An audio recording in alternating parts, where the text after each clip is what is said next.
to be with you this morning to share with you some of the things that we have been doing since I resumed the leadership of the EFCC on the 5th of March 2021.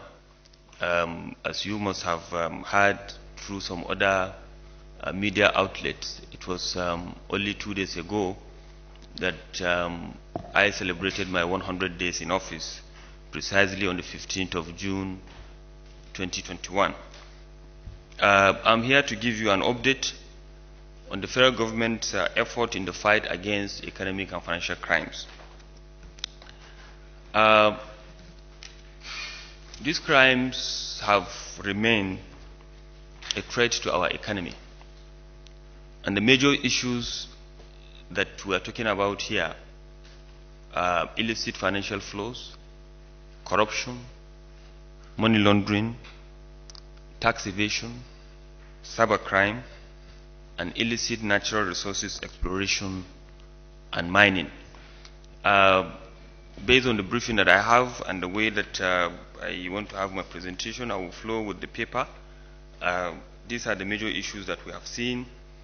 I'm going to talk about our renewed approach. I'm going to talk about the issues of cases, just as the moderator have highlighted until the end of the paper.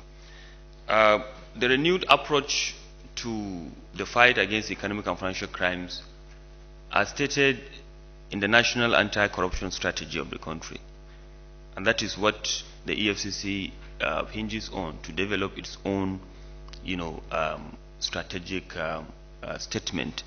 As of today, we are implementing our own strategic statement 2021 to 2025.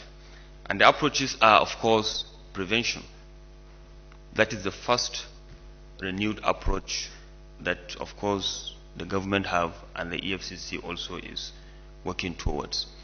This is very important because studies have shown time and time again that it is far more cheaper to prevent than to enforce, the provisions of economic and financial crimes. I'm going to talk to you about some of the issues that we have been doing in this regard. Tied to this issue of prevention is public enlightenment, and I think that is why we are here, to enlighten the public about these issues. Then ethical reorientation, very key, and dear to me personally.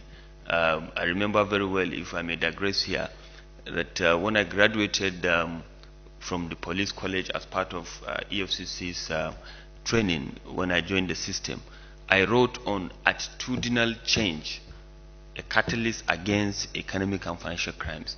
Because since that time, I have this belief that if we can change our attitudes and the ways and manners we do things, all these problems will be solved. Then the issue of enforcement and sanction. The laws are there. If you cross the line, law enforcement are out there to see to it that you are being taken back or falling back to the line. You can't, go against the laws of the land. And then finally, the issue of recovery and management of the proceeds of crime. These are the renewed approach that we have even in our strategic plan, and that is what we intend to pursue to ensure that the vision of the EFCC, which is to rid this country of economic and financial crime, is met. Now, the federal government policy framework on this, you are aware of the government initiatives which have supported the fight against economic and financial crimes and are now used as effective tools of our investigation activities. Of course, we are aware about the Treasury single account, the IPPIS integrated payroll and personal information system. The EFCC have done quite a lot here of investigating and identifying ghost workers. Thousands of them have been identified because of this federal government project.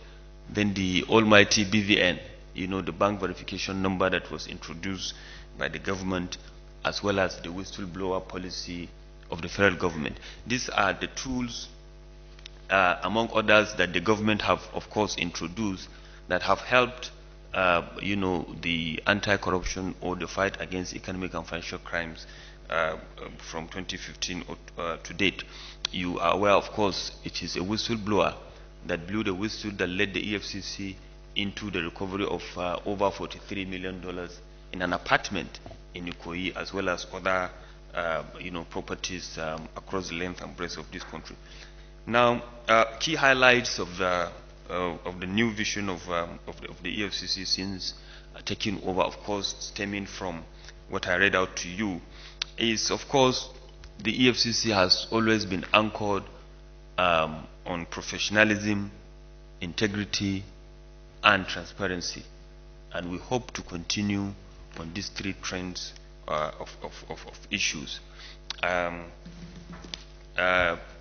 You can't do the work that we do if you are not a professional in your field. You have to be above board. You can't be fighting corruption and then you are corrupt. You can't be facing people like you or the court and then you are not trained to do that. And then, of course, fighting corruption, fighting economic and financial crimes require high sense of integrity, in the sense that you will be dealing with a lot of people, you will be dealing with a lot of finances, you will be dealing with a lot of items that requires that, and that is key, in the sense that that is what we continue to preach to our staff. And then, of course, they have to fall in line. Let me state here that as you may be aware, that the EFCC has a full-fledged Department of Internal Affairs, that dealt with policing the personnel of the EFCC itself, just to show you that, look, we frown at some of these things and will continue to deal with them. And then, of course, the issue of transparency. You have to as an agency, we are accountable to Nigerians. We have to be transparent in what we do. The provisions of Section 6 of the EFCC establishment that is very clear, regarding that we have to enlighten the public and be transparent in what we are doing, and we'll continue to do that. Innovative strategies to tackle financial crimes, illicit financial flows, and corruption in Nigeria. Here we have two issues that I want to discuss with you. First is the issue of institutional strengthening. If you are in a war, just as Sun Tzu says, you have to know yourself and then know your enemy.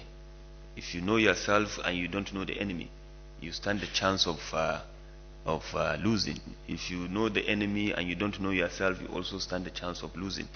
And then, but you have to know yourself and, of course, know the enemy. A lot have been done in this regard over the last 18 years in the life of the EFCC. But the vision and the mandate is to strengthen what we do for the betterment of the organization. And under this institutional strengthening, I'm going to discuss with you about agency restructuring, codification of all standard operational procedures of the EFCC, policy development, as well as what I promised the Nigerians, which is the digitalization of the process of the EFCC. Then secondly, after the institutional strengthening, is the enhancement of the operational capacity of the EFCC, and that is what, of course, the tools we are going to use in achieving our mandate by investigation, prosecution, as well as asset recovery. Since when I came on board, we have embarked on a series of restructuring of the agency or transformation. One of the key things that I succeeded in doing is the creation of the Department of Intelligence. This stemmed from the fact that we promised Nigerians that going forward, our investigation is going to be intelligence-driven. And so we created this department for us also to be proactive, to go out there, gather intelligence, add value to the information that we have, and then, of course, they will pass that to the operations department for further investigation and subsequent prosecution. And since the creation of the department, we have received quite a number of intelligence, meaningful intelligence, that we have worked. We are developing cases. Just last week, they sent me a report of a certain government that have taken some money out of the coffers of the state treasury in cash over a period of time of over 6 billion naira, which is a useful thing that we are using, to investigate that aspect. Now, the department, of course, is specifically, created, as I said, to increase sophistication and operational agility of us, and then consolidating and expanding the Commission's current intelligence base for enhanced intelligence-led investigation and prosecutorial, activities. We have restructured also the Department of Operations that investigate these cases, as well as the legal department. Before I came on board, the legal department is just one of all the lawyers are doing almost everything.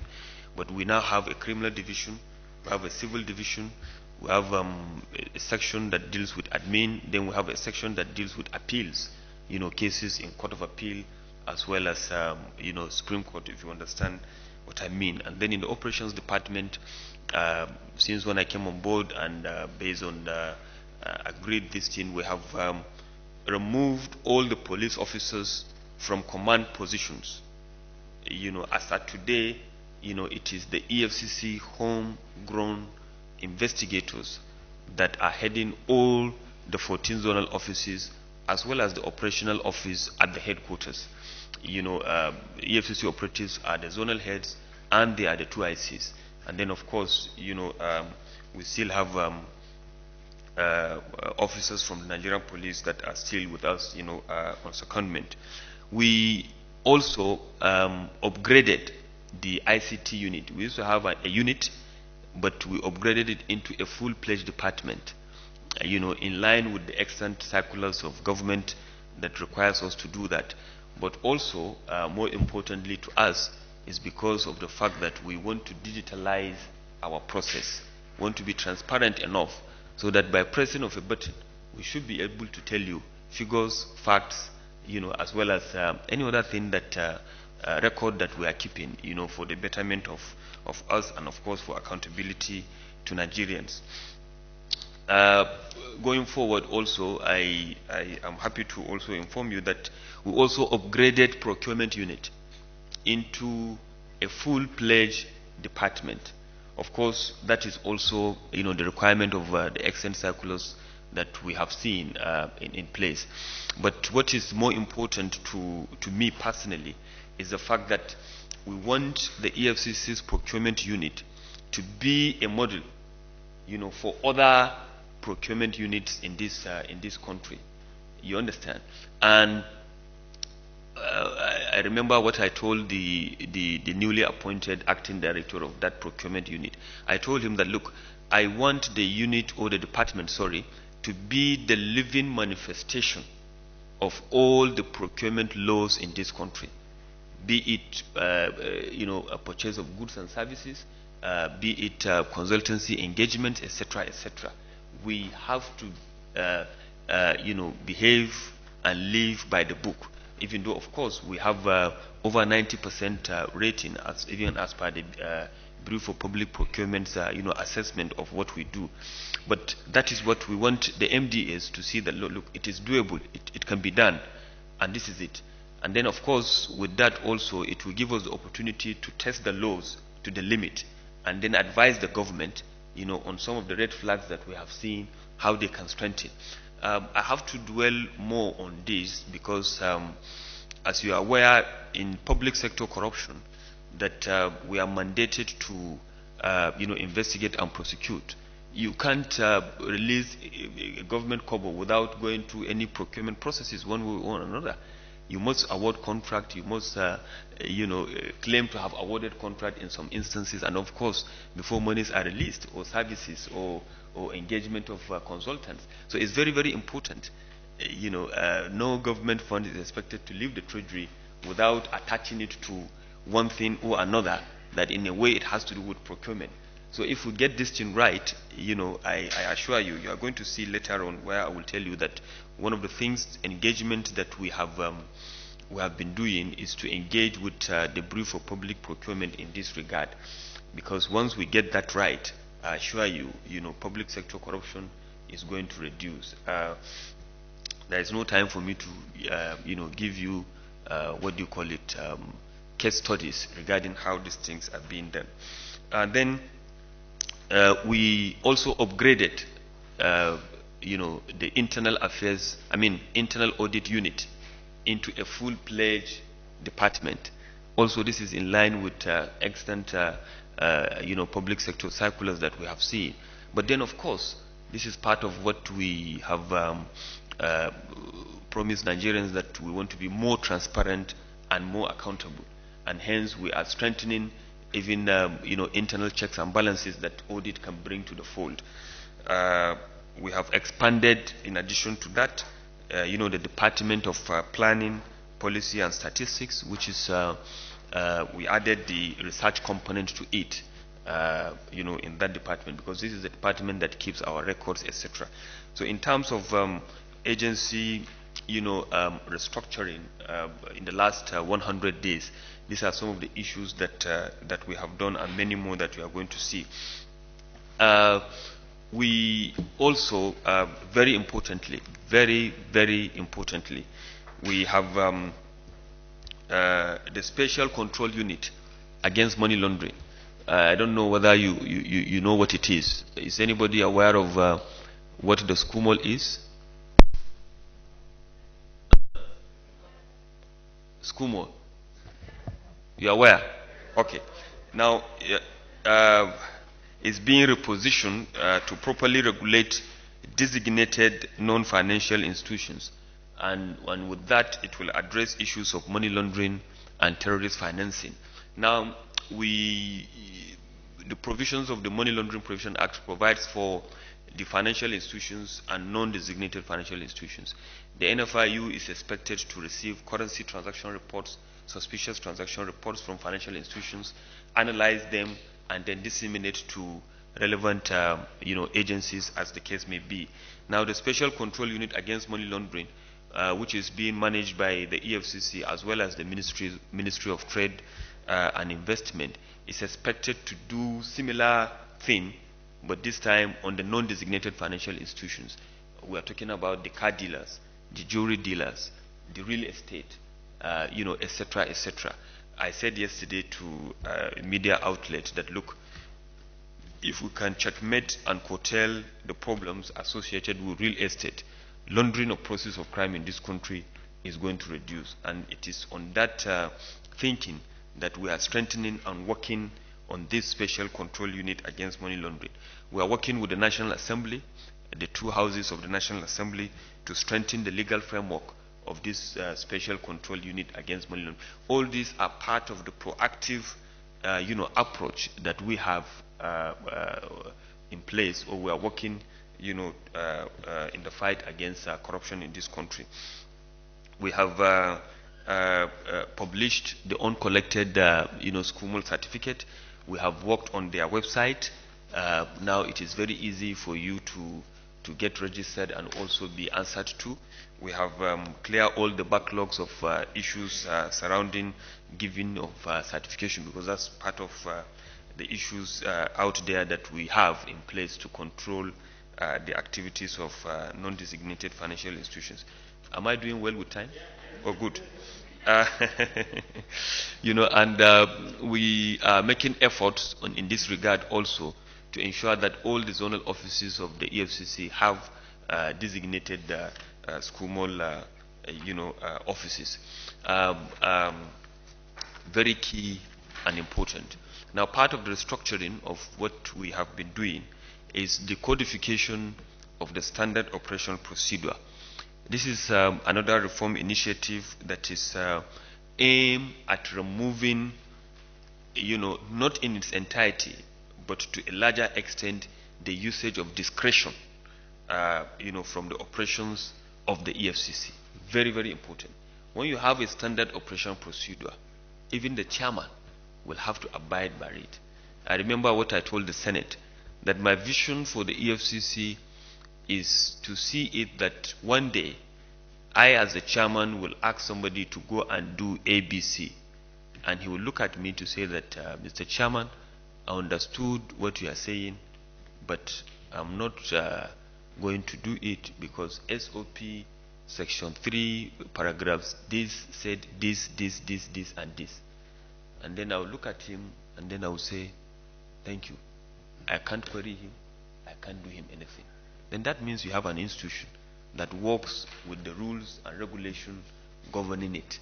You understand? So that is what we are working on. And this SOP is not only on operations and legal, but the entirety of what the EFCC is doing. All the departments we already have their draft SOPs. Printers are working on them, and very soon, we are going to publish it, we are going to approve it, and we are going to launch it, so that EFCC in the long run, will be operating on autopilot.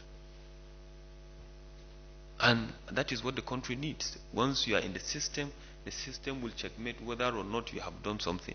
Of course, we are doing it now. We are succeeding in a lot of areas here. But I believe that having this in place, in the long run, is better for the EFCC and for Nigerians. Now,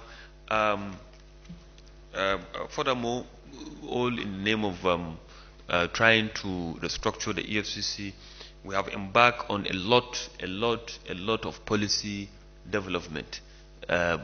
Somebody is looking at me. Is it that the chairman is saying that he has achieved this all in 100 days? Yes, of course, we did all of this in 100 days.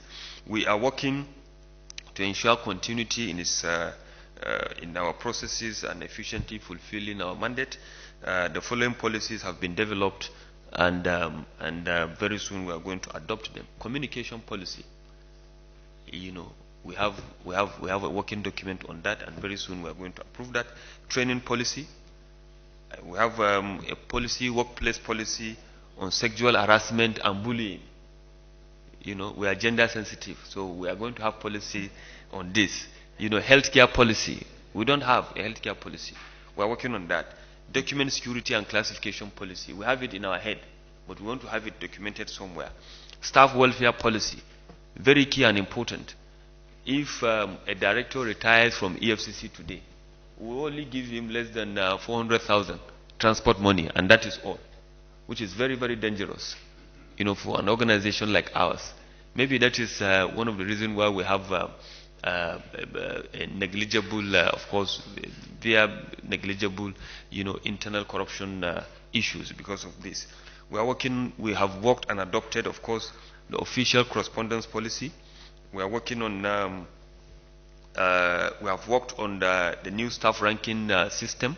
Our ranking was more or less neither here nor there. It's not in conformity with the law enforcement and security, family. You have to explain what your rank is, and all of that. But we have worked on the new ranking system in conformity with what is obtainable in other security and law enforcement agency. Use of firearm policy as well as retirement policies are all being worked on. So now I've come to the end of the issues of that has to do with institutional strengthening. Now enhancement of operational capability and capacity. Of course, during the course of discussing that, I've told you one or two things that we are working on. The issue of asset declaration. The EFCC, the Act from Section 27 to 35 talked about issues that has to do with asset declaration for suspects that are under investigation, and it gave me the power to modify that document because it's very key in what we are doing in terms of investigation for us to get your asset declared to us, which we compare with other things, other declared assets that you have either with the CCB or with the Secretary to the government of the Federation, as the case may be. Now we have modified that. It is with the printers. It is going to very soon we are going to launch that. And then one of the measures that we have of course implemented to complement the enforcement mechanism and to mitigate vulnerabilities that facilitate crime occurrence is the issue of fraud risk assessment. Very important. You can call it fraud risk assessment. You can call it corruption risk assessment. This has to do with an assessment of an organization, of a company, of or MDS generally, as the case may be, to determine their vulnerabilities to fraud and to corruption. And this is very important. It's part of being proactive now. You remember, of course, we have read that I have explained time and time again that there is difference between fighting corruption and fighting corrupt people. You understand? Now, fighting corruption is this processes and procedures. Because Donald Cressy, let me explain here, did a study very long time ago and determined that for a fraud to take place, 3 things must have happened. One, the issue of there must be element of pressure or need. The second thing is opportunity. And the third thing is rationalization. You must have that pressure, need. My wife is in the hospital. I want to build a house. Issues of envy. I want to get a new car. Abi? My wardrobe is old. Ladies, you want to do augmentation of this or that. Left, right, center. You understand? You are under pressure, and all of that. And then, of course, you want to commit fraud to meet up with those needs. Now, even if you are pressurized, there must be that opportunity. You understand? And the opportunity can be wherever you are. If you are a journalist and you have one exclusive report against somebody, you want to blackmail him to get money, have you? You understand? Yes. If you are in EFCC and or you are in a law enforcement agency, you have found something you want to compromise, you want to sell that information and take bribery. If you are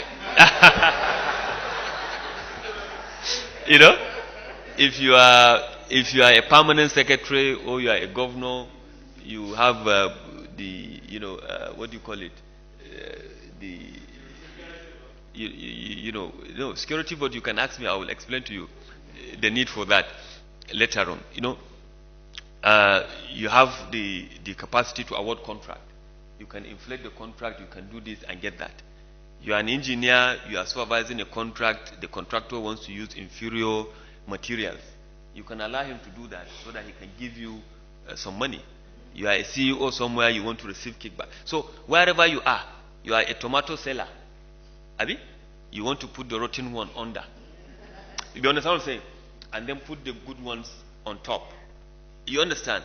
You even Femi, I don't know whether you have not observed that. For us that use commercial flights, if you have if you are opportune to, if you are in any of the airports while awaiting for your flight, and then you say that you want to ease yourself, the way they will attend to you, even the way they will be removing the tissue from the road, they will do it in such a way. You understand? At times I wonder how they see it, whether they, from my face, they tend to see that I'm a Muslim.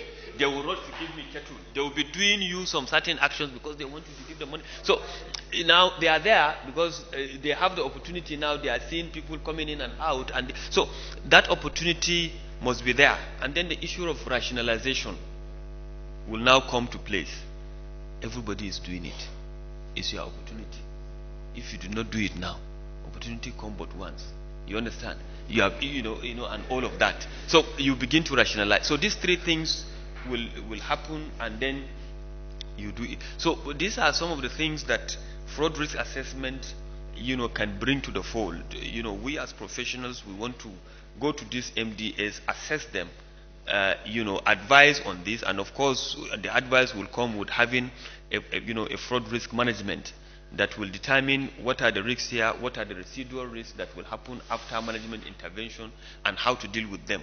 And we have started on good terms, because we are engaging already with the Ministry of Petroleum Resources, and we want to go in there, and assess them, and advise them on what to do, as well as other MDAs, and we are developing capacity in this regard. And then of course, budget implementation monitoring, we are doing that.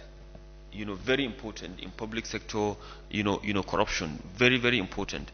I will not stand here and tell you our modus operandi that we are using in this, because that is like letting out our strategy, which will not be good for us, and the rest. And then of course, I have discussed these procurement processes monitoring. I told you how we want to come from inside, then go in by setting up our own procurement department to be a model for others, as well as of course what others are doing. We are monitoring that. And then extensive public enlightenment and preventive efforts. This is very important. In 2013, the EFCC launched Interfaith Dialogue, and we developed manuals for the Christian faith and for the Islamic faith. We didn't actually implement it, the way we had wanted. Now we are reversing those manuals. We are working with the two faiths. We are going to relaunch them again, and we are going to vigorously use that. Luckily for us in this country, majority of us are Muslims and Christians, and we believe that by going through those systems, they will be able to talk to their faithfuls, and it will reduce the way we rationalize some of these things, that even if you have the opportunity, one will remember that there is life after death, and that once die, there will be sentencing, and there will be judgment and sentencing as well. So we are working on that. It's part of it that we are here, even though I have to be here. Femi will not agree that I will not be here to enlighten the public. Now, tied to this, and in line with what we said on school mall and real estate, we are working towards the development of a property ownership database. The development of the property ownership database with biometric identification system will help in providing accurate information on property ownership, while including more individuals into the government tax net. Yes, of course, individual geographical information system have, and land bureaus have details regarding who the owner is, but we are looking at it differently, because we have identified a lot of modus operandi that they are using in holding some of these assets. So we want to enrich this database with some of those details, for us to determine the ultimate beneficial owner of this. It's difficult, but at least we need to start from somewhere, and God willing, this will be achieved as well. Also, regarding the in line with the enhancement of operational capacity of the EFCC, we are standardizing the suspect processing procedures in line with the provision of AJA. We have gotten the iOS 17025 standardization on some of the machines that we are using in our own forensic department. By the way, we have probably the best forensic lab in this country. We have procured and deployed ICT surveillance, communication, and other investigation tools. And I hope and pray no journalist here will ask me what are those tools that we have deployed to carry out our investigation activities. Now, moving forward, we cannot do this job alone. We have to partner with other sister agencies to fight the fight of economic and financial crimes. And luckily for us, the drafters of the law have envisaged this. And that is why I said in different forum that the EFCC is perhaps the most cosmopolitan agency in this country, looking at the composition of the board of the EFCC. If you look at section 2 or 3 of the EFCC Establishment Act, you will see the composition of the board. Of course, the chairman is the chairman of the board, the secretary is the secretary of the board, but you have the CBN governor there, you have the DG of SEC there, you have the DG of NIA, you have the DG of SSS, all their representatives, you have the ministers of finance, foreign affairs, justice, all their representatives, you have the postmaster general, you have the registrar general of corporate affairs commission, you have the CG of prisons, CG of immigration, CG of customs. These are all part of the board of the EFCC. Very important. And these are agencies that we have on our board, and of course we hope to strengthen the relationship that we have. After all, it is their own baby. So enhancement of collaboration with other sister agencies to ensure synergy in domestic and international efforts is what we have been doing since I came on board. We are also exploring avenues to enhance capabilities of judges that handle cases of economic and financial crime, as well as the capacities of other legal officers to discharge of their duties. There are a lot of typologies, trends in these crimes, particularly in cybercrime, and the EFCC, in conjunction with the National Judicial Institute, have been organizing workshops annually, if not because of COVID, while we bring judges, that handle some of these cases that we are dealing with, to talk about one or two burning issues in administration of justice in this country. We'll continue to do that. We have started. I had cause to meet with all the heads of courts in this country, and then either personally or through the zonal heads where we have offices. Most importantly also, we are engaging with the civil society organizations, non-governmental organizations as well. Very key and strategic. They are there. We need them. We need their help. It's not something that we know it all. So we have opened our arms for them to come in at any time to share with us what they have seen, and then of course we will share with them what is necessary in terms of what we have seen for engagement of the public, and for the passage of information and intelligence that will lead to recoveries of assets. Is it my bell? Is my time off? Okay. Strengthening partnership also includes, of course, our international partners that we are working with, the Interpol, the FBI of the United States, the National Crime Agency of United Kingdom, as well as the Australian Federal Police, etc. Now, very important. Now, I have a full breakdown of all funds recovered by the Commission from its activities. This is in line with the accountability process of funds recovered, as a result of financial crimes. Now, let me use this opportunity to clarify one or two issues. There are a lot of recoveries that the EFCC have made down the years and will continue to make. But it is not all recoveries that EFCC have made federal government. We made recoveries for victims of crime. And these victims of crime can be individuals, local government, state government, federal government, corporate entities, either in Nigeria or outside Nigeria. There are also recoveries that are indirect recoveries. Just in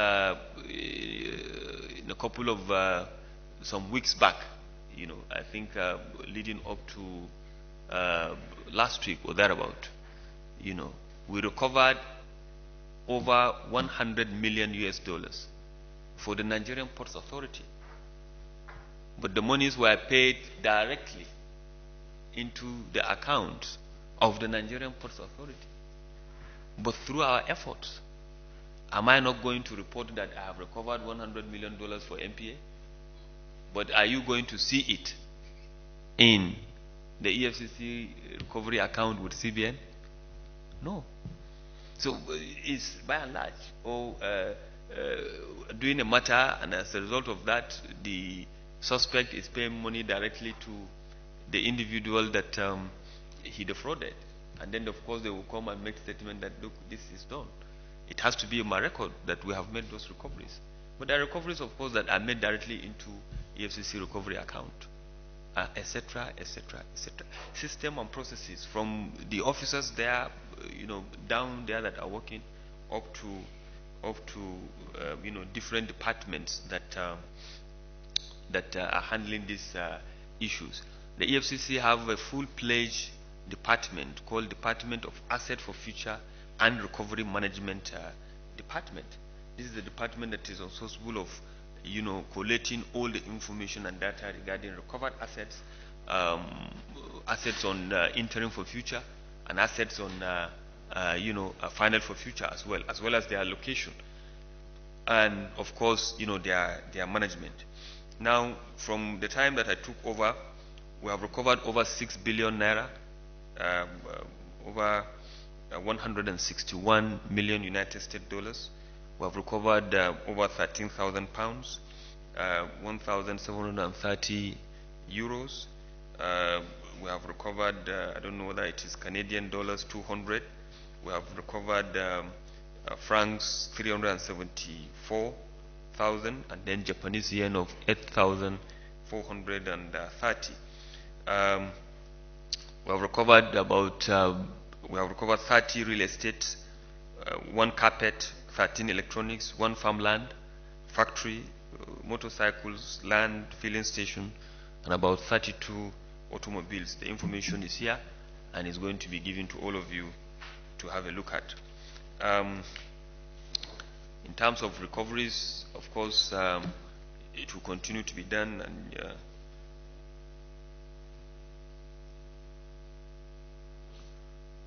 now I can't be with you. I have to give it special attention. I have to round up. I have to give it special attention, and that is the rising increase of internet fraud. This is a huge problem that we have. Almost every other day we are arresting them. From January to the 11th, 10th of June 2021, we have arrested 1,502 internet fraudsters across the length and breadth of this country. On Monday that the courts resume, across the length and breadth, we are attempting to file, close to about 800 cases of this in nature. It's a serious problem that we are working tirelessly towards curtailing. We are working with the state governments that have that we have identified to be more vulnerable to this. It's something that our parents, our institutions, we the elders, we have to be talking to one another. It is tarnishing the image of this country. They are doing it on a daily basis. They are feeling that it is just another way of getting extra income, which is worrisome, to us. Here is operations that we have done. Incidentally, again, the age group, if you look at the graphical presentation that we have here, the chunk of the people that are dealing, the young boys that are dealing with this, are between the ages of 25 and 34, in their active life. Coincidentally, I'm one of them, being a young man, and people from my constituency are the ones doing this. We'll continue to talk to them and all of that. We have the types of fraud that they are doing. They are into dating scam, picking, check scam, hacking, credit card scam, issues that you know and aware of. The Commission is focused on these cyber criminals, continue to carry out sustained public enlightenment campaign taking the fight to their enclave, and collaboration with our partners, particularly the media. We need your assistance here more than ever. Please, all the correspondents that of your various media organizations that are covering anti-corruption or financial crimes, please be coming to our offices so that we'll be telling you some of these things, and then you will be sustaining, the campaign, or against these criminals. And of course, as I have said in different time during this presentation, there is of course a paradigm shift on this. We are building a tactical operational center, that will solely focus on dealing with these issues of cybercrime. I have told you also that we have created a department of intelligence that is expected to gather intel on this. We have arrested quite a number of people and prosecuted quite a number of people within this period. We have secured 185 convictions within the period under review, and of course you are aware that for 2 months, we have been on strike. We have filed 367 cases.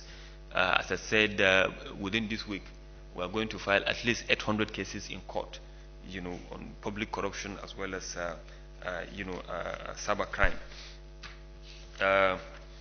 All the known politically exposed cases that you are aware of that are in court, are still in court, and we are vigorously, and diligently going to sustain their prosecution. Yesterday, you have all reported it. We succeeded in securing the conviction of a former managing director of a bank, Francis Atuche. He was sentenced to 6 years imprisonment on all the 21 count charges out of the 27. Of course, is to run concurrently. It involves about 27 billion, naira. We have been prosecuting that matter from the 16th of October 2009. Judgment was only given yesterday. We are determined, to continue to prosecute no matter how long it takes and no matter the amount of resources that is involved. And that is why we in the law enforcement, we say it time and time again, that there is no budget in law enforcement, because you never can tell where it can take you. It can take you to the 6 continents of the world and back. And you have to prove your case beyond reasonable doubt. So also the issue of prosecution. It can take you 1 year, it can take you 2 years, it can take you several years. Cases of Amuson is ongoing, Shema, Lawakala, or Hakim, Muazu, Ojo Zokalu, we are going to prosecute him again all over, after 12 years of that, etc. The names are here, including this. Finally, let me conclude that the vision that is rapidly taking shape in the EFCC of today is that of a world-class, responsive and responsible law enforcement agency with consideration of professionalism, integrity, transparency, and accountability. The new EFCC is harnessing the skills of its well-trained and motivated workforce, leveraging on the support of every stakeholder and partner, both at home and abroad, to deliver on the vision of a Nigeria free of all forms of economic and financial crimes. Nigeria is the only country we have. We are the ones to salvage it. Of course, we need the support of everybody, home and abroad. Please don't cross the line. And do remember that if you are not one of us that wants to take Nigeria to its promised land, the EFCC will get you anywhere, anytime. Thank you very much.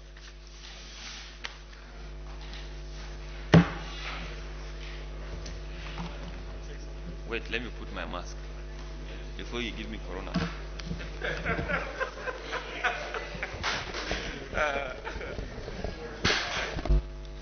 You want me to start media trial? You know, there's a term that the Nigerians coined. They call it media trial. I was trying to tell you that the department that we have created have already started yielding positive impact, in the sense that they have unearthed this. Now, is suspicious, allegations. You understand? We are suspecting that this is it. Yes, we have seen that. Yes, there is this, but investigation will have to be conducted. You understand? We have to satisfy ourselves that there is a prima facie case, and then of course Nigerians will get to know which state is that, the individuals that are involved, etc., etc. I've tried to give you some of the latest things and happenings that has happened with that department, and while doing that, I now gave you an example of what they have unearthed. So it is not the right time, Oga Bridge News, for me to tell you, who that person is. The second question that you asked has to do with the issue of the 37.5 million US dollars. And I think my new friend from the Sun also asked a similar thing. So I'm going to answer the, is it Tribune? Yes. Okay. I'm going to answer the questions together. Yesterday on was it on Channels? The day before yesterday on Channels, I was giving an example of how vulnerable and how easy, you understand, it is for fraudulent funds or process of crime can be laundered, through real estate, in connivance with the people that we call gatekeepers in money laundering. You understand what I'm saying? And how easy, banks can also collude with anybody that can pay the fees and all of that to perpetrate this. If you read it through, or you have been following the trend of news, around down the years, you will agree with me that the figure of $37.5 million have already been reported. It has to do with a former Minister of Petroleum Resources. The Bella Vista, property that she bought, not a serving minister. You understand? And I was giving an example, and why we are talking about it, freely with figures and this, is because we have already gone to court. We have gone to court, secured an interim for future order, we published, nobody come forth, and we have gotten final for future order on that property. You understand? Including, over $1.8 million in addition of the rent proceeds, from the said this thing, have all been forfeited to the federal government. And tied to your question, my brother from Tribune that says another 20 million. No, I was giving an example about how it was done. The first money that was deposited for the property was collected cash, and that was $20 million from the house. And I did say, even 2 days ago, that the monies were put in the bank, and the property was paid for. And that was how they concluded. They succeeded in taking the money and paying in, and then of course until they paid the entire 37.5 million. So I was just giving an example, not that there is 37.5 million and there is 20 million.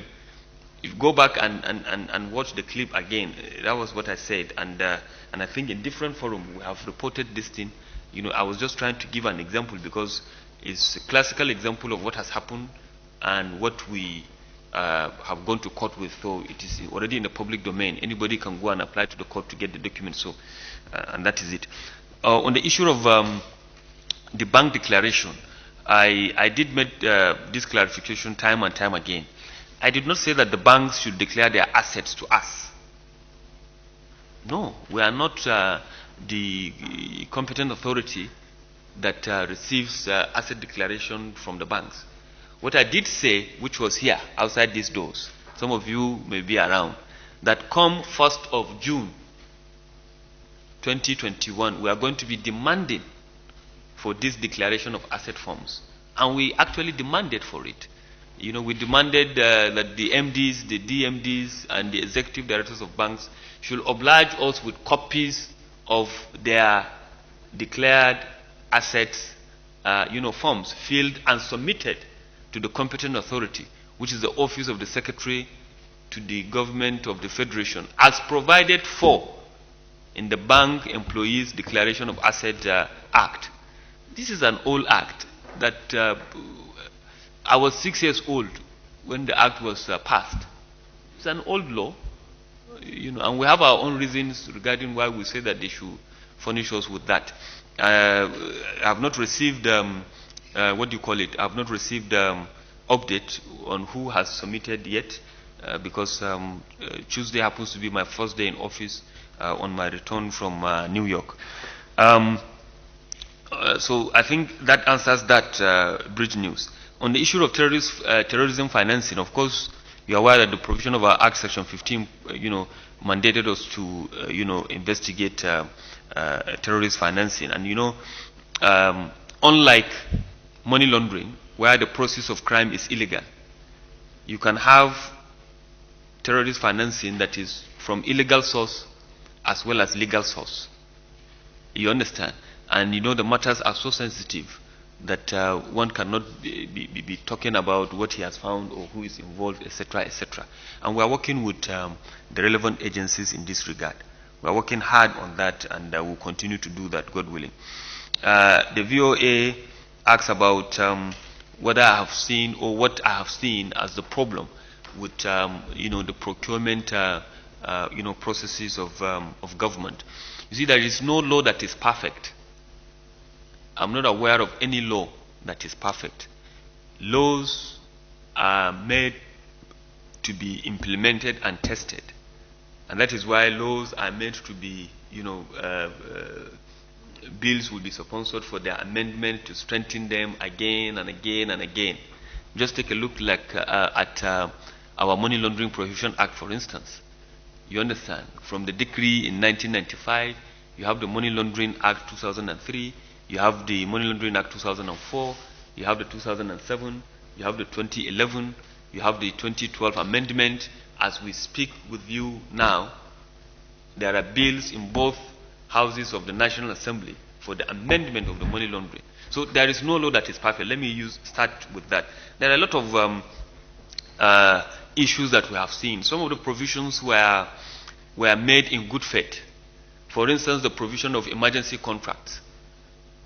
You understand? And then CEOs are abusing that.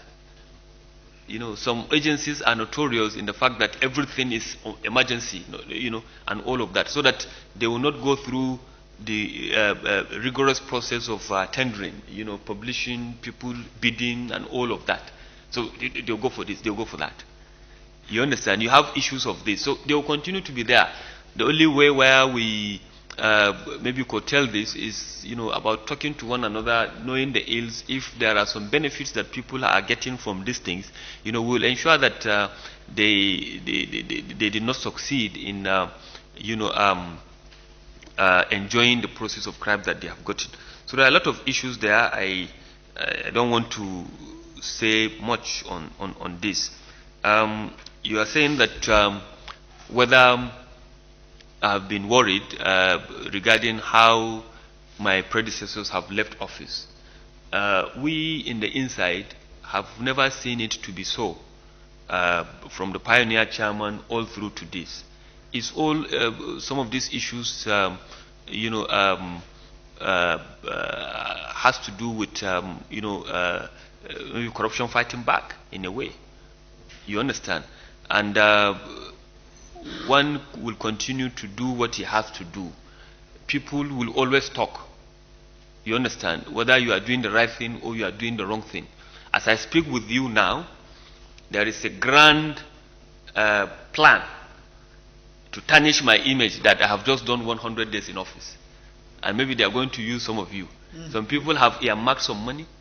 They have engaged with some, what do you call it, media outlets, particularly the social media, to be, what do you call it, dropping lies and all of this against my personal person and against, the commission itself.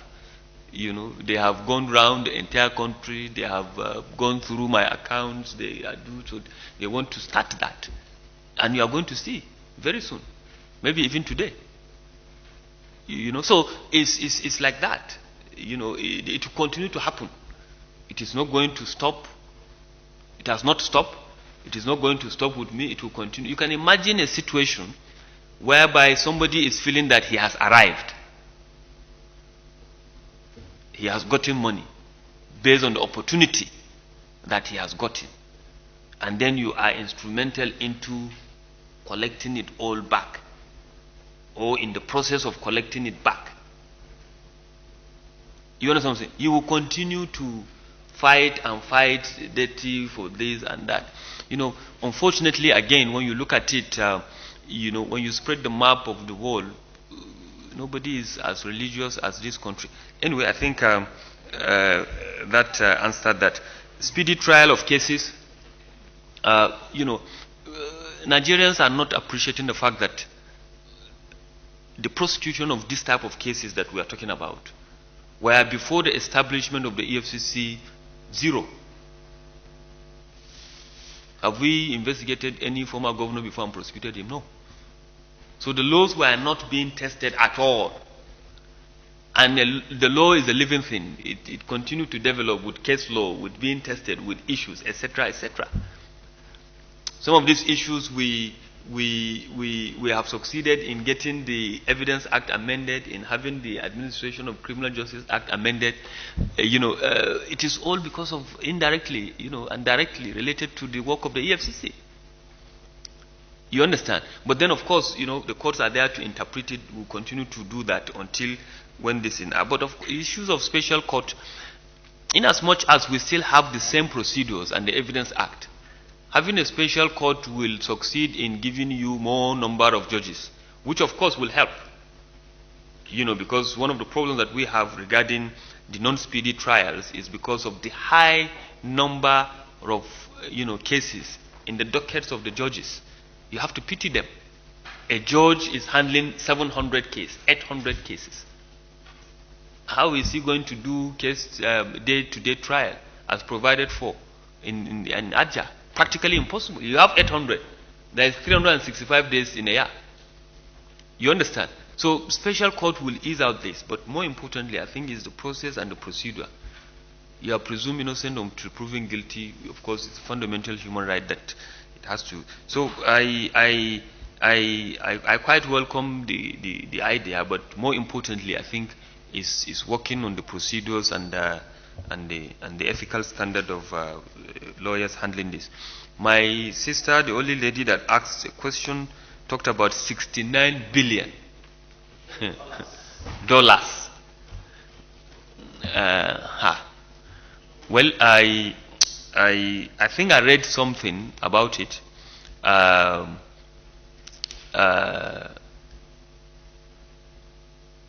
we doing anything on it? I read something about it, but on the face value of it, my sister, you can't have a 69 billion lying fallow somewhere just like that. It's practically impossible. Somebody somewhere must have talked long ago. But be it as it may, we will do something about it. But 69 billion is a huge amount of money. Huge amount of money. One, is it normal? Is it possible for it to be taken at once? Second thing is that if it is taken in tranches, from where, how?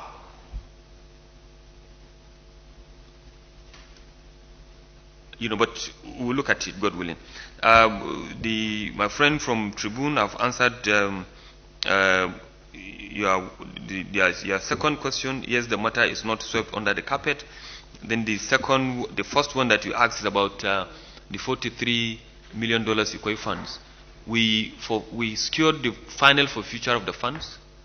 You understand? And the monies have been given to government. We are still investigating, the matter, because it was seen in an apartment. You understand? And there are a lot of things, around that. And then, of course, just like prosecution, investigation can take a very long time at times, for you to actually convince yourself that you have a watertight case. Remember, we go to the court to present our case, and the defense has the opportunity. So if we don't have a good case, we hardly go to the court, contrary to what some of the press is reporting regarding EFCC just rushing to court, etc., etc. My friend from Liberty asked about information taking and all of that. Look, to start with, EFCC is empowered to cause investigation without necessarily having a complaint. When it comes to our knowledge that a person's lifestyle is not commensurate with his source of income. You understand? Like now, after this press briefing, and then I'm looking at you, and I see you with Louis Vuitton and one designer wristwatch and the rest. I will ask Oga Femi to say, this Liberty man, are you sure he's a reporter? You understand? Nobody has complained, no? I will just, I can tactically ask, what do you call it, the chief of staff, please let me get his number. Then we can cause investigation. You understand? We read something on the pages of newspapers, like the 69 billion, dollars. We cause investigation. You write to us a petition, we have a process in which we look at it, you understand, to vet it and ensure that it is in line with our mandate before we commence an investigation. Because we are a specialized agency. It's not every complaint that we'll investigate. Because if we are to do that, we'll just be overwhelmed with so many, petty things that, has no impactful, bearing on the economy of the country, etc. So, if you come to us that you have an information, two scenarios will be around you, particularly since, the coming to the office of His Excellency President Muhammad Buhari with the introduction of the whistleblower policy. We have hundreds of people that are giving us information. Some, they can tell any staff who he can, of course, he has to escalate it to the approving authority. But you are just giving it, you are a good citizen, you understand, you don't need anything. Fine. We'll work on it. We'll add value to your information and we investigate. We have our numbers out there. We have emails address out there. We have our social media platform, are out there. And we have our, media department 247, on these platforms trying to see what information we can get, and we are working on them. That is one. Two, you can come in to say that, look, I have very important information and I want to report it as a whistleblower. Fine. We give you forms to fill. Because there is something at the end that you are expected to get, which is the 5%, or as the case may be, as per the whistleblower guidelines. So you have to. Because by you feeling that also, you are also committing yourself. Because if that information turns out to be false, you understand, giving us false information is also an offense. We will come after you. You understand? So there are a lot of ways. If you write even anonymous complaint, Oga Liberty will look at it on the merit of it. You understand? And deal with it. There is no doubt about it. You understand? But by and large, since when I came on board, in addition to all of these that I've mentioned, we are working on an application that we hope Nigerians can download for free on what do you call it, Play Store and App Store, and then they can file in their information or their intelligence for us to act on. Very soon we are going to launch that app. and it will be good for all Nigerians to anonymously, wherever they are, to be sending information to us. We only hope that the system will not be used and abused for people to be sending malicious something. Somebody can go to Oga Femi's village now and just take one house to say it belongs to Femi, and all of that. So I think I've exhausted these questions. Okay. Yeah. The last set.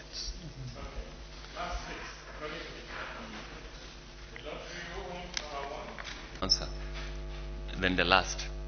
My friend from Reuters asked that when she will be charged to, when Madam Dizani Alice Maduko will be charged to court. Once we have her available, we will charge her to court. You also asked about PNID. As we are aware, the PNID matter is being coordinated by the Office of of the Attorney General of the Federation. But on our part, we investigated the companies. We have secured conviction of two of their officials. We have filed for extradition of their foreign officials, particularly from Ireland, and all their associated companies in Nigeria that we have seen.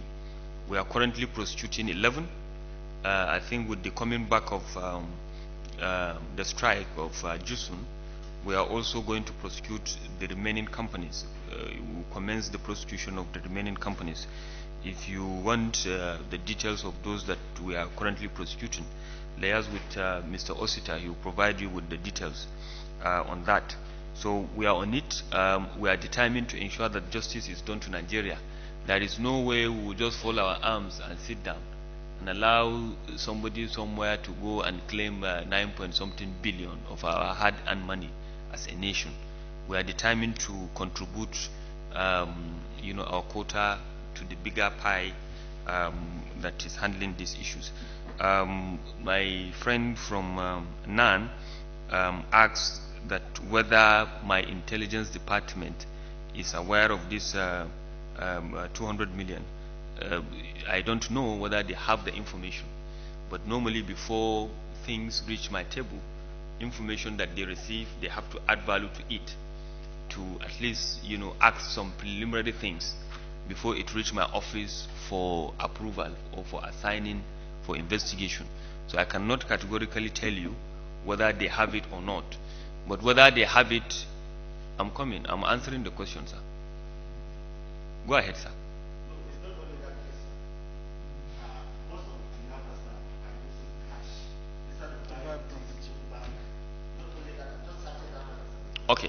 Okay. Now, actually, I'm not aware of this. That kidnappers are using cash to buy properties. But what I do know is that a lot of proceeds of crime are being laundered in real estate and with cash. Whether the proceeds of crime comes from terrorism, kidnapping, money laundering through public sector corruption or private sector corruption, they are using it to buy. One of the problems that we have identified has to do with activities of the Bureau de Change, for instance. Every week, the Central Bank of Nigeria is giving out close to about 100 million to about 5,000 BDCs. And we have identified some companies are out there in the hall where they will be buying your $10,000 that you are collecting to have it in bulk to sell, and then people are using this to carry. You can carry $1 million and go and buy, and people are willing to accept and also let go of their property. It's a huge problem that we need to address. You understand? So I know that, yes, that is why the problem is there. If it is through the financial institutions, yes, there can be records that are there to be seen. But it's cash. Maybe some of the issues there, they may not know that he's not even a kidnapper.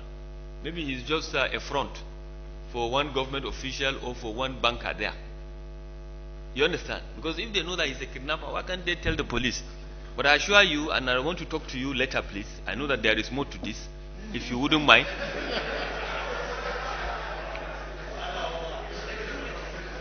I'm very serious. You know, it's a very serious thing. You understand? We need to talk. Maybe you'll be the first one that I will give my card. I mean, it's a very serious thing.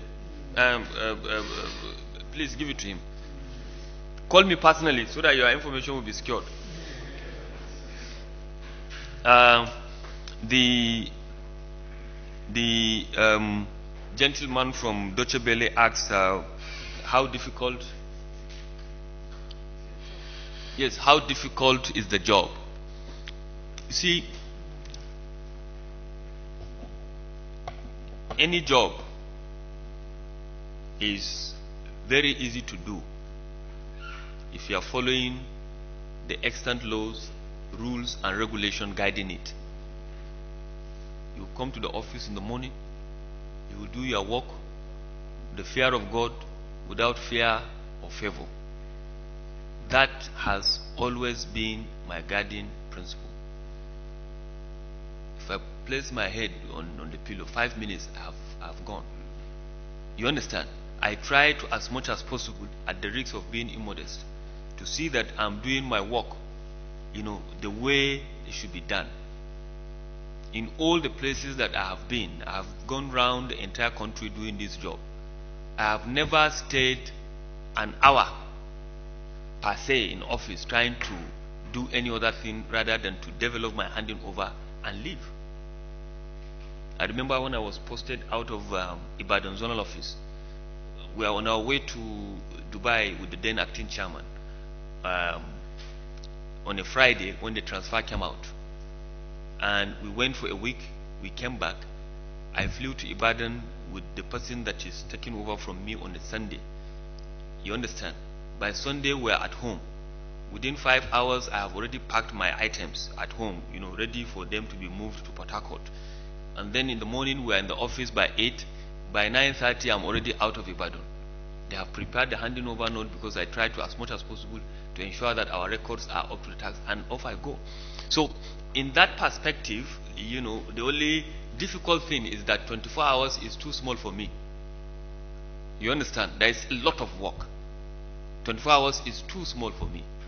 You know, every day I try to be in the office by 8 o'clock. I have to be around again until 9 or thereabout. In between, you know, I'm attending to you, I left like 50 files on my desk which I hope to clear up today before I go. So in that regard, yes, it is. But in terms of maybe the way you are looking at it, threats do come in. You know, this person is this person is angry, you know, intrigues like this, you know, it's normal, it happens. And I believe that one cannot die if his time for this did not come, no matter what, no matter the conspiracy. You understand? No matter how it is being you know, orchestrated. So we are not deterred, we are determined to do the job as we are being challenged to do, and because of the confidence that the government have on us. As I said, very soon you are going to see this campaign, you know, against my person. We will take it one at a time. There is a Hausa saying. You say what? Do I look jittery to you? Do I look apprehensive to you? The trade have been on. You know, we'll continue to do what we have to do.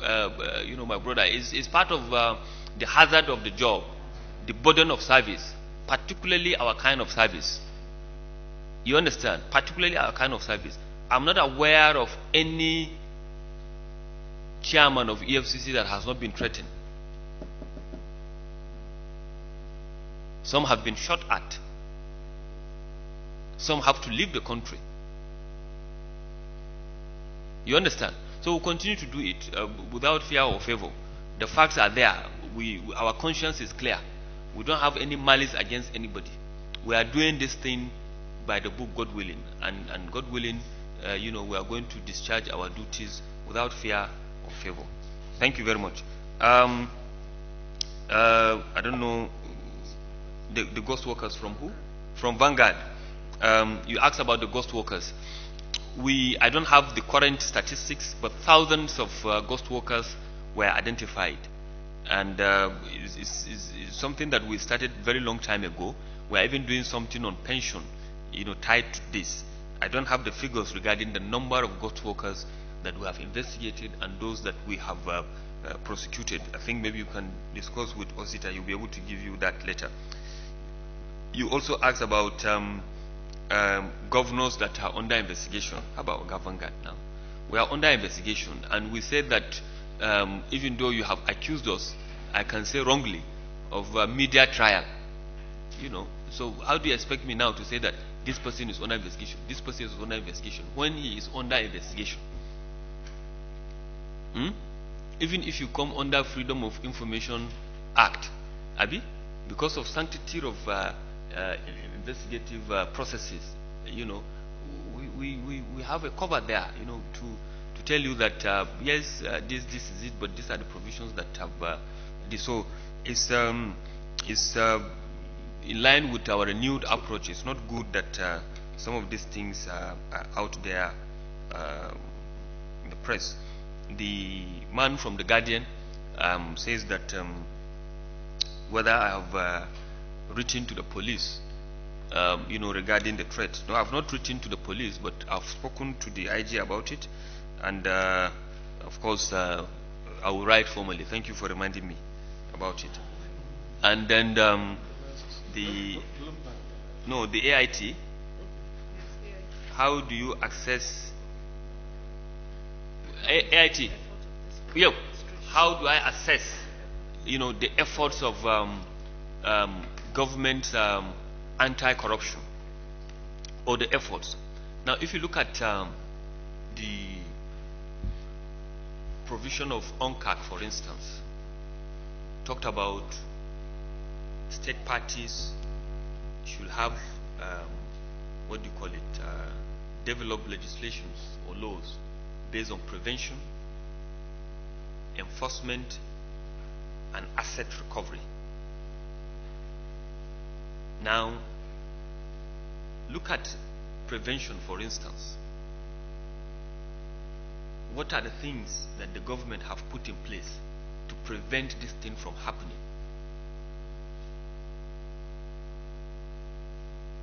These are intangible things. Yes, you may do it because of the opportunity given to you. Now you don't.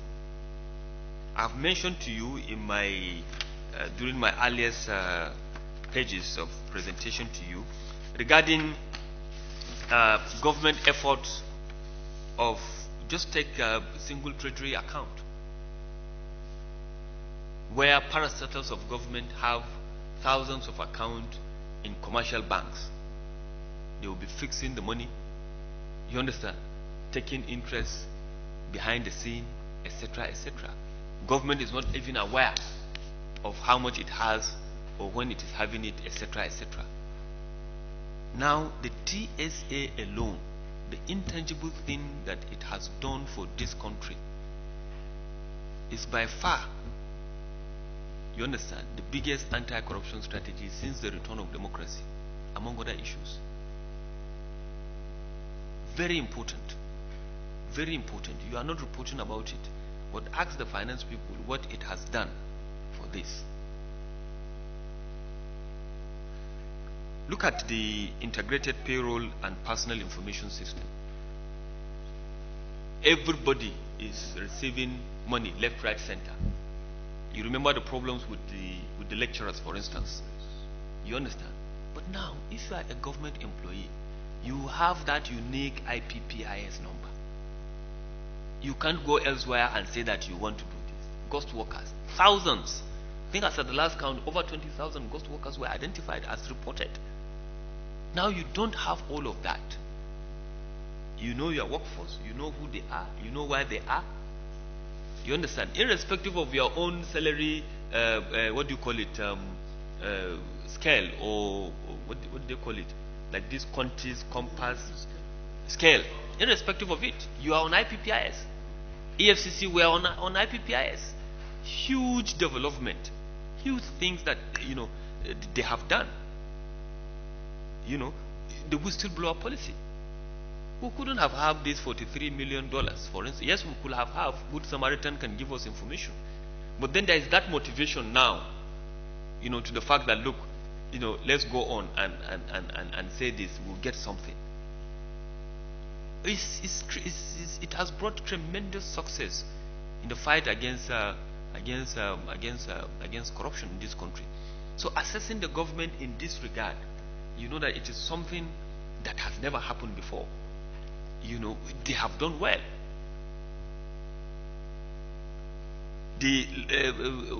Now talked about enforcement now. So many unprecedented things have happened. On us, the EFCC, as well as other related agencies. Recoveries have been made, prosecution have been intensified. There is no scratch cow policy on the government. It's part of the government agenda, anti-corruption itself. So assessing the government, my friend from AIT, in this regard, that the government can be said to have done extremely well. We have championed this anti-corruption drive. EFCC have been a model, for instance, to several African countries are coming to us to learn from the model of EFCC, and they are taking back to their country. We have been training them. Even now, a West African country we are in communication with them. They want to come to the EFCC, for training. And we said, no, please, we are working on our academy until when we are done, before we do that. The president was even given an award as an African champion of anti-corruption. Everybody knows that. So, by and large, you can see that, look, there's tremendous success in this regard. Asset recovery. From one individual alone, we recover 84 properties. You understand? Hundreds of millions of dollars, left, right, center. You understand? And what is it? So we are working hard.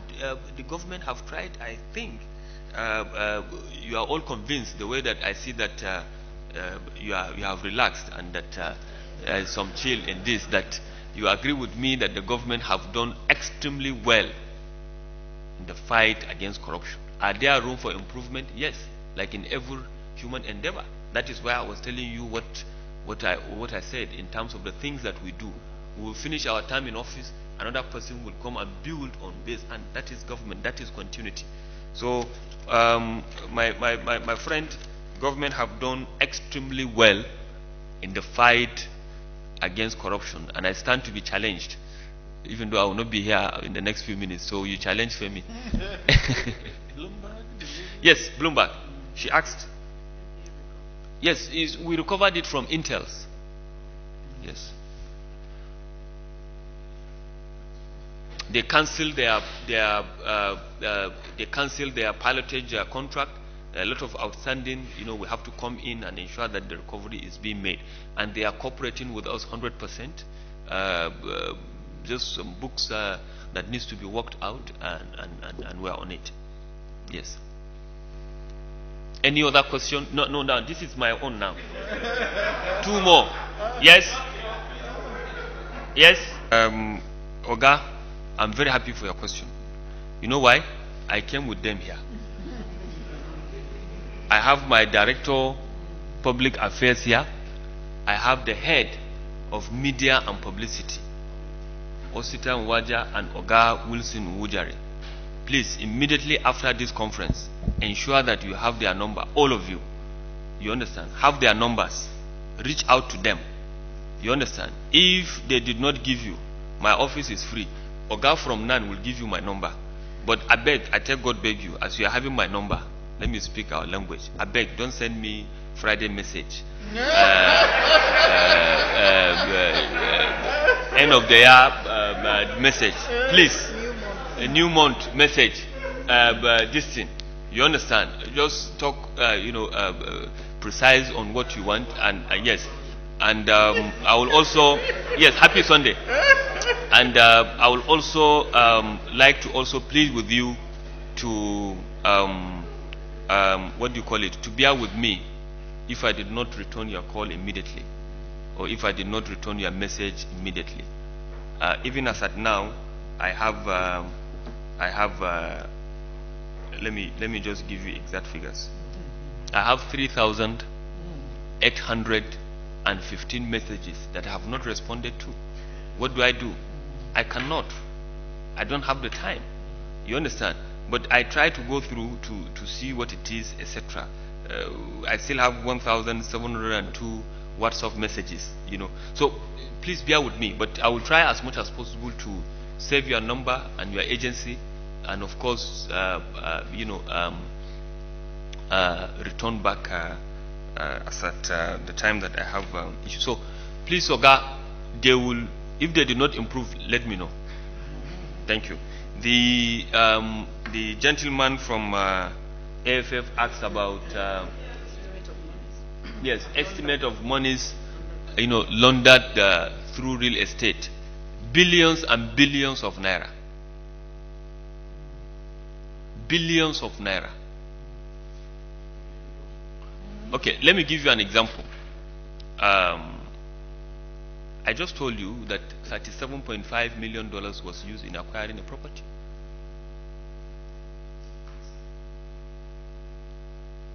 $55 million was used in acquiring Avenue Towers in Lagos by Kola Aluko. So you need to actually sit down and determine what is this. And even here we have to be very careful as well, because there is difference between purchase value of a property, which is just what I have given you, and then the current market value. Chances are that even the purchase value was inflated, because the man doesn't care, he's free to. My brother here from Nan says that what do you call it, kidnappers, a kidnapper used 200 million, you understand, to buy. So it is on daily occurrence. Why is it that, okay, market value of houses have not crashed in this country? They are going up. Estates are cropping up in Abuja, left, right, center, every day. There are estates in this country that are sold out off plan, sold, paid for. So it's a huge problem that we need to work, with the media, to unearth this problem.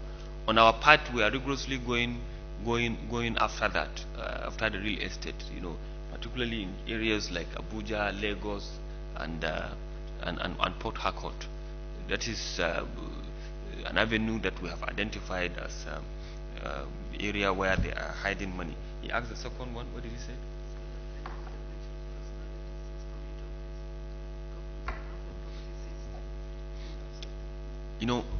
Seizure of a property is an act of investigation.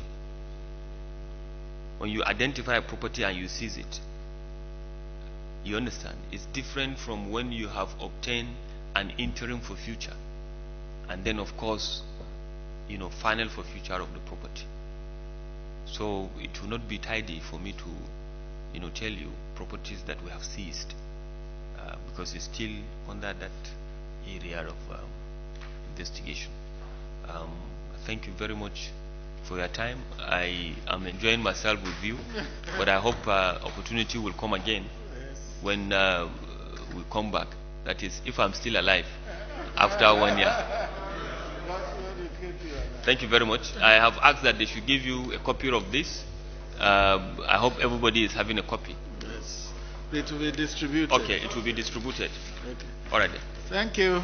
At this point, my duty is to appreciate everyone, starting with members of the Presidential Communication Team that have put this meeting together. Thank you for the good work week after week.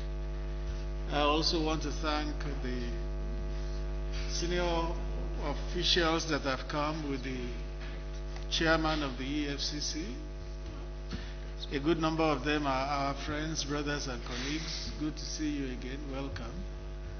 And then to thank the Chief of Staff to the Chairman. Thank you for coming. And our Colonel Elaita, who is with us in the office of the Chief of Staff to the President. Chairman, thank you. God will keep you alive. So the threats, yes, should be taken serious, but we believe that God has the ultimate say in who stays alive and who doesn't.